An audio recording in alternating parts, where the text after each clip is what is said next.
The room went dead silent. My father's glass froze halfway to his lips, my mother's fork clinked against her plate, and my sister's smug grin twisted into confusion. Across the table, her drill sergeant, broad-shouldered, scar across his jaw, was staring straight at me. His voice thundered like it belonged on a parade ground. "General? Ma'am?" The title cut the air like a blade. "My name is Cassandra Holt. I am 32 years old, and I serve as a major in the United States Air Force." And that night, in my parents' dining room, every buried insult, every whispered judgment, every time they told me I was a failure, came crashing back at me. The roast chicken on the table smelled of rosemary and garlic, but I couldn't taste a damn thing. My sister, Lila, had been bragging for an hour straight about her Army unit, about how her drill sergeant said she was born for leadership. My parents hung on to every word like she was the savior of the family. Me? I sat at the end of the table, barely acknowledged. To them, I was the child who wasted her life, who couldn't stick to anything, who failed out of law school. They didn't know what I'd been doing all these years, and I never corrected them. I let them believe what they wanted.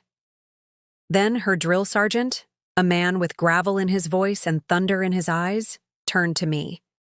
He'd come as her guest, still in uniform, boots polished, posture stiff. He was sizing me up, casual at first, until his stare snapped sharp. He blinked once, twice, then stood, chair scraping against hardwood. "General? Ma'am?" His voice cracked across the room like a rifle shot. Lila's smirk fell away. My father choked on his drink. My mother's hand trembled against her napkin.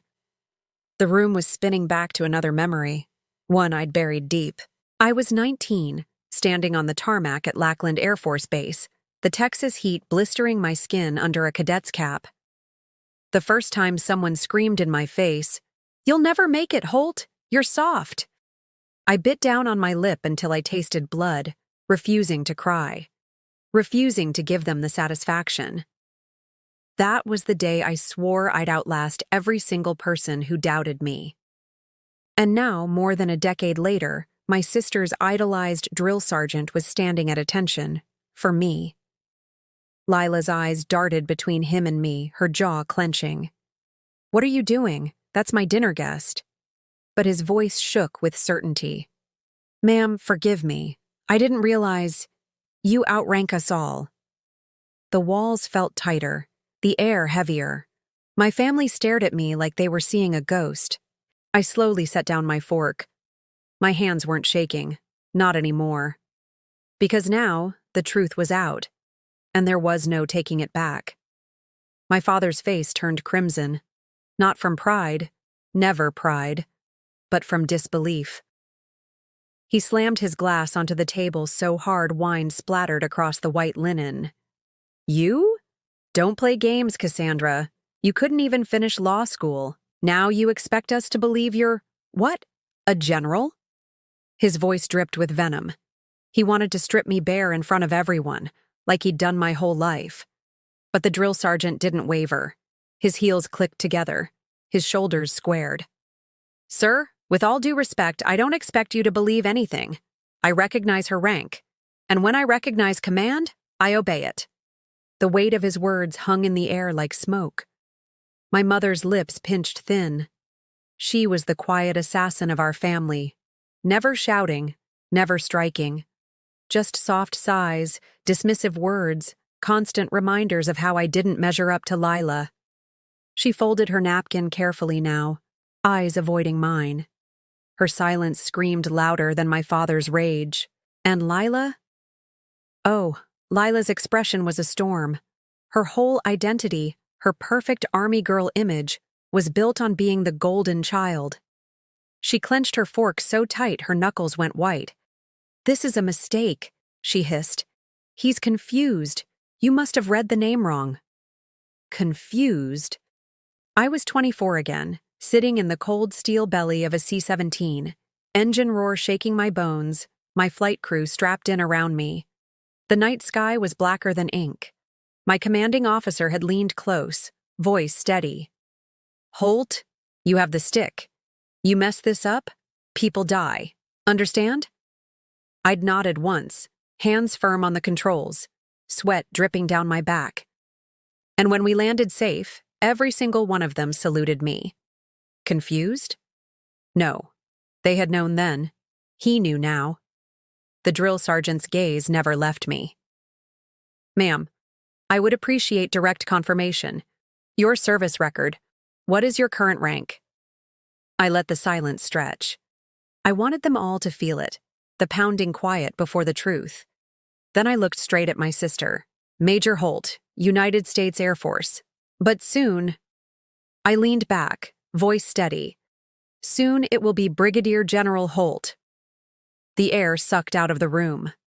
My sister's fork clattered against her plate. My mother finally looked at me, her mouth parted, no words coming out. My father shook his head like he could will the truth away. But it was too late. They knew. And now I could finally see the fear settling in their eyes. The chandelier above buzzed faintly, its golden light trembling against crystal glassware.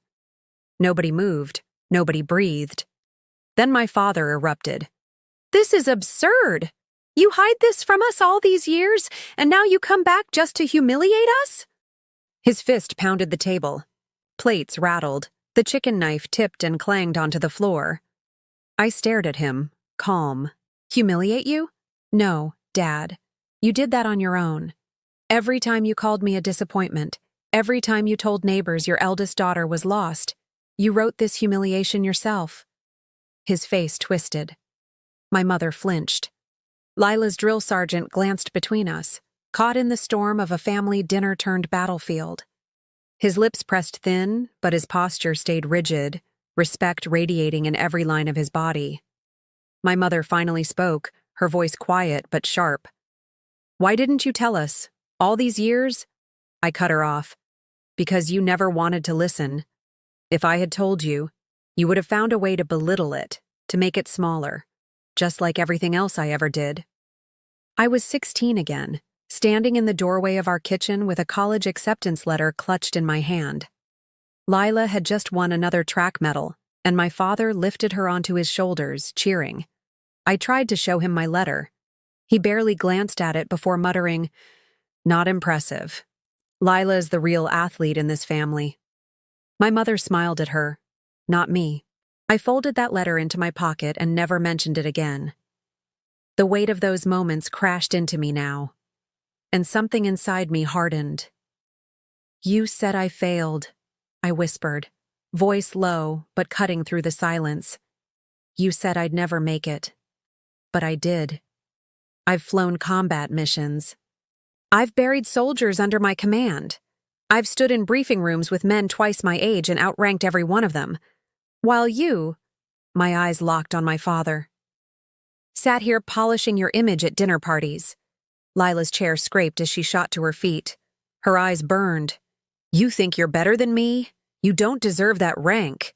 You abandoned us. You abandoned me. The accusation sliced deep. My hands curled into fists on my lap. Abandoned her? No. That wasn't the truth. And the truth was about to come out. My chest tightened, but I didn't flinch. Lila's words hung heavy like a knife twisting. You abandoned me, she repeated, her voice breaking. I rose slowly, my chair creaking against the wood. No, Lila. I didn't abandon you. I left because I had no choice. I left because staying here meant dying inside, every single day, under their words. And you? My voice sharpened. You let them pit us against each other. Her eyes flashed with something raw. Jealousy, fear, maybe both. The drill sergeant's stare narrowed. He said nothing, but I could see it. Recognition. He'd seen families like ours before. The poison of favoritism. The way it broke soldiers before the battlefield ever did.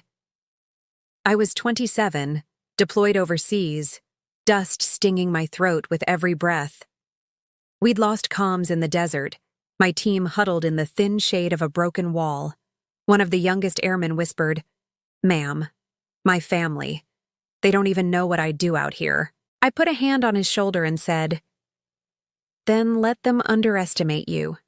When you come home alive, you'll know who you are. That's what matters." He nodded, tears streaking through the dirt on his face. I turned back to Lila, voice steady. "You know what hurts most? I was proud of you.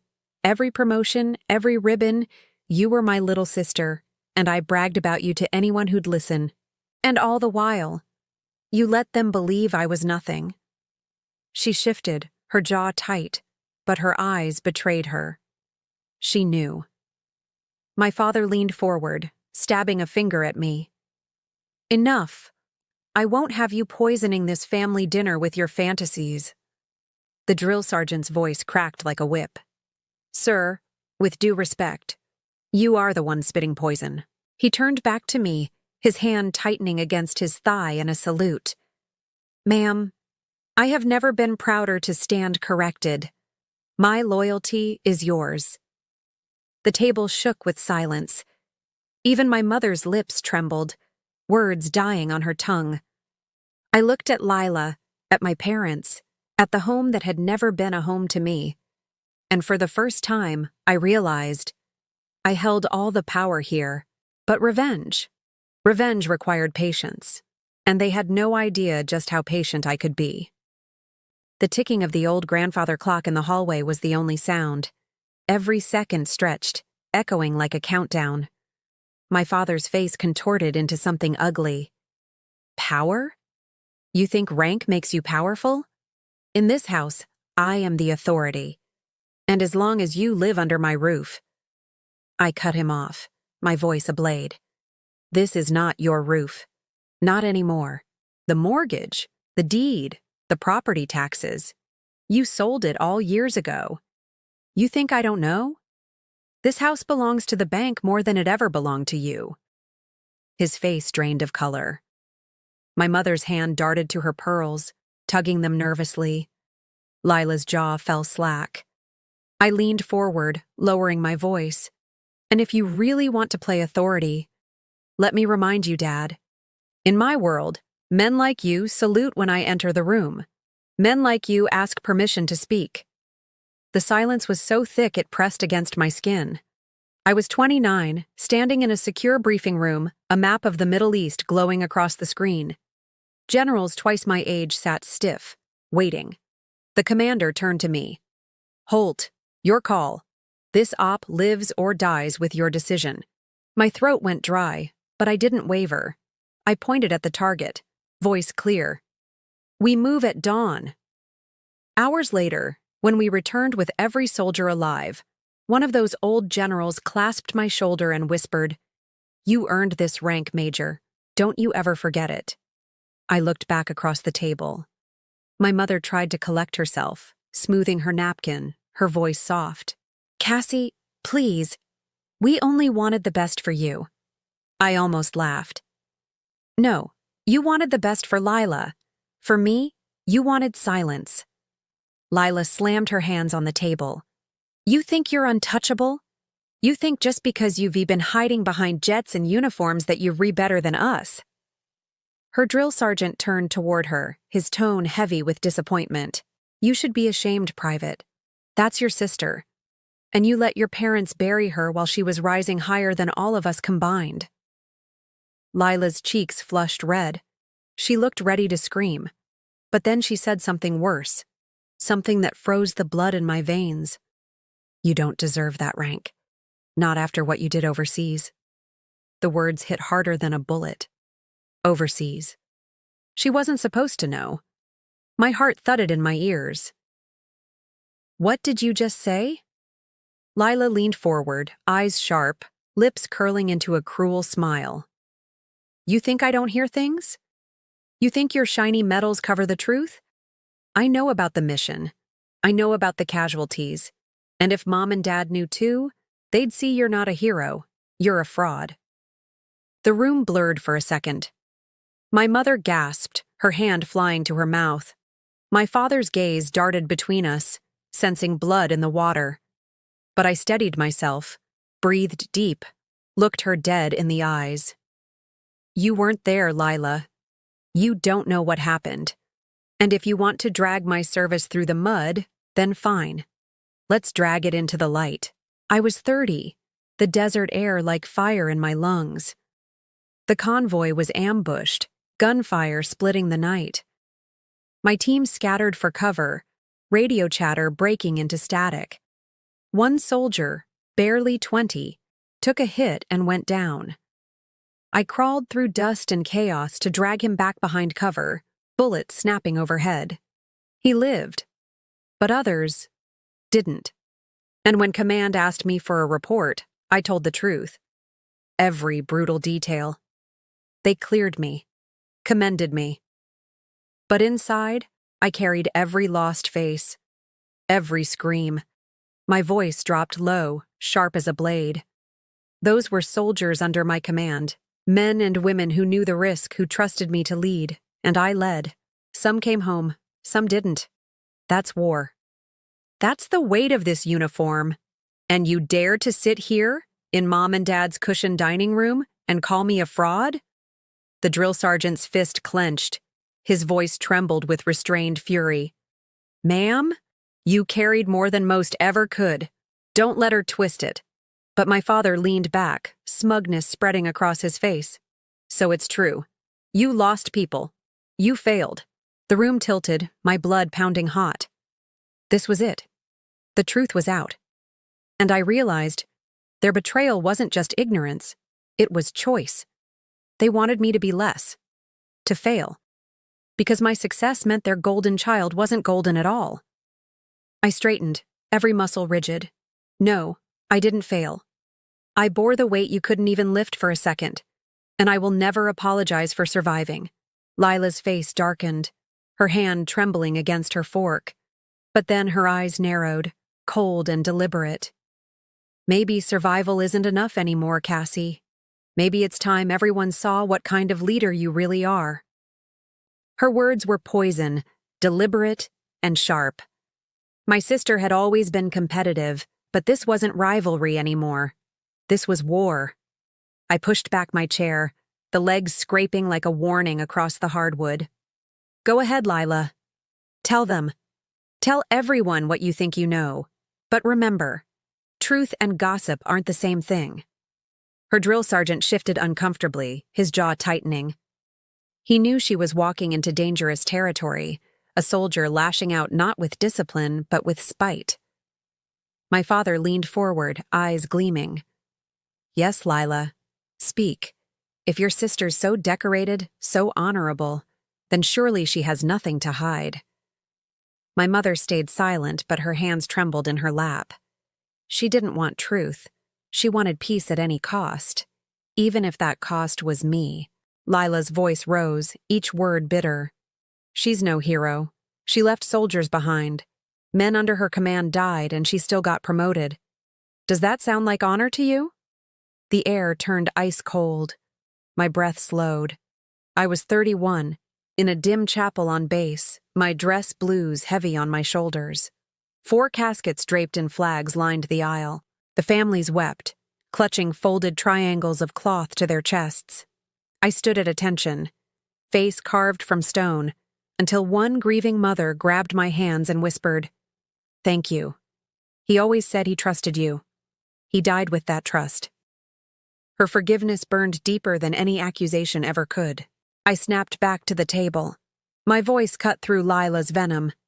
Yes, soldiers died under my command, and I live with their names carved into me every single day. But don't you dare mistake their sacrifice for my shame.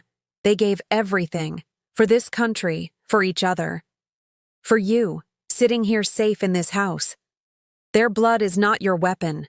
The drill sergeant nodded once, his respect solid and unshaken, spoken like a true officer. But my family wasn't moved. My father sneered. My mother's eyes stayed down. And Lila, she only smirked, as if my pain was proof she'd won. I realized then, it didn't matter what truth I gave them. They didn't want it. They wanted control. And if they thought they could use my scars against me, they were about to learn what true power looked like. Because I wasn't done, not by a long shot. The dining room was suffocating now. Walls closing in, air thick with smoke from the candles. Every stare a loaded weapon. I stood slowly, smoothing the front of my blouse, every movement deliberate. "Enough," I said. My voice was calm, but it carried the weight of command, the kind that silences rooms. Lila's smirk faltered. My father's sneer wavered. My mother's eyes darted nervously between us. I stepped around the table, each footstep echoing against the polished floor. I stopped behind my sister's chair, resting a hand lightly on the wood. "You've spent your whole life trying to be me, Lila, and you hate that you never will. That's why you tried to bury me in this family's shadow. That's why you tried to twist my service into shame." Her jaw tightened. "I earned everything I have." "No," I whispered near her ear. "You inherited their favoritism. I earned everything despite it." I was 25, standing on a runway at midnight, the roar of engines rattling my bones. My unit had gathered, weary, dust-covered, waiting for the call. One of the older pilots clasped my shoulder and said, "They don't have to believe in you. You just have to keep flying." And I did, through storms, through fire, through doubt. I turned back to my parents, my voice sharp. "You told me I failed. But tonight, your golden child's own drill sergeant saluted me. That's the difference. Respect can't be bought. It can't be gifted. It's earned." The drill sergeant stepped forward, heels clicking. He faced me with full, unflinching recognition. "Permission to speak freely, ma'am?" I nodded. He turned to my family, his voice booming. "You should be on your knees thanking her for carrying this nation on her back while you sat here tearing her down. You don't deserve her." The silence that followed was deafening. My father looked away. My mother lowered her eyes. And Lila, she stayed frozen, cheeks pale, smirk gone. I leaned in, my final words cutting through the stillness. "You wanted me broken, but I came back stronger. And now, your judgment means nothing." I walked out, boots echoing against the tile, the drill sergeant's salute following me into the night. And for the first time, I felt it. The clean, sharp air of freedom. Not from war, not from command. From them. I closed the door behind me, the weight finally lifting, and whispered to myself, "The best revenge is living free."